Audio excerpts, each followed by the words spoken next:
গান গাইতে গাইতে যুবককে পিটিয়ে হত্যার ঘটনা ঘটেছে এবার চট্টগ্রামে। বরিশালে চাঁদার টাকা না পেয়ে রাশেদ শিকদার নামে এক যুবককে পিটিয়ে হত্যা করেছে সন্ত্রাসীরা। নোয়াখালী সদরে ঘরে ঢুকে এক নারীকে কুপিয়ে হত্যা করেছে দুর্বৃত্তরা। চট্টগ্রামে দুর্বৃত্তদের গুলিতে দুজন নিহত হয়েছেন। রাজধানীতে ৩০ মিনিটের ব্যবধানে ২ খুনের ঘটনা ঘটেছে।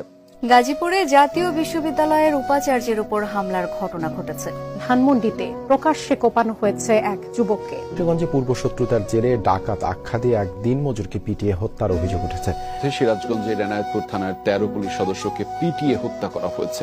মাত্র 10 থেকে 15 সেকেন্ডের মধ্যে খুন করা হয় প্রাইম এশিয়া বিশ্ববিদ্যালয়ের ছাত্র জাহিদুল ইসলাম পারভেজকে। গাজীপুরের টঙ্গীতে ছিনতাইকারী সন্দেহে এক যুবককে পিটিয়ে হত্যা করা হয়েছে। ঢাকা বিশ্ববিদ্যালয়ের ফজলুল হক মুসলিম হলে একজনকে চোর সন্দেহ করে আটক করে পরে তাকে নৃশংসভাবে পিটিয়ে হত্যা করেছে শিক্ষার্থীরা।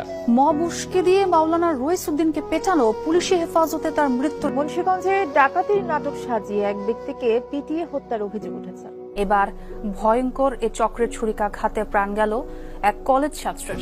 চট্টগ্রামে আফতাব উদ্দিন তাহসিন নামের এক যুবককে প্রকাশ্যে গুলি করে হত্যার ঘটনা ঘটেছে। সাভারের ব্যাংক কলোনি এলাকায় এক যুবককে মাথায় গুলি করে হত্যা করেছে দুর্বৃত্তরা। চট্টগ্রামে হাত পা বেঁধে ও চোখে মুখে টেপ মরিয়ে নৃশংসভাবে হত্যা করা সে ব্যক্তি। বাকুলিয়ায় শনিবার রাত ৩টায় প্রাইভেট কার লক্ষ্য করে গুলিবর্ষণের ঘটনায় নিহত হয়েছে ২ জন। ঢাকা বিশ্ববিদ্যালয় এলাকায় দুর্বৃত্তদের ছুরিকাঘাতে শিক্ষা গবেষণা ইনস্টিটিউটের মাস্টার্স অধ্যয়নরত শিক্ষার্থী শাহরিয়ার আলম সাম্য নিহত হয়েছে।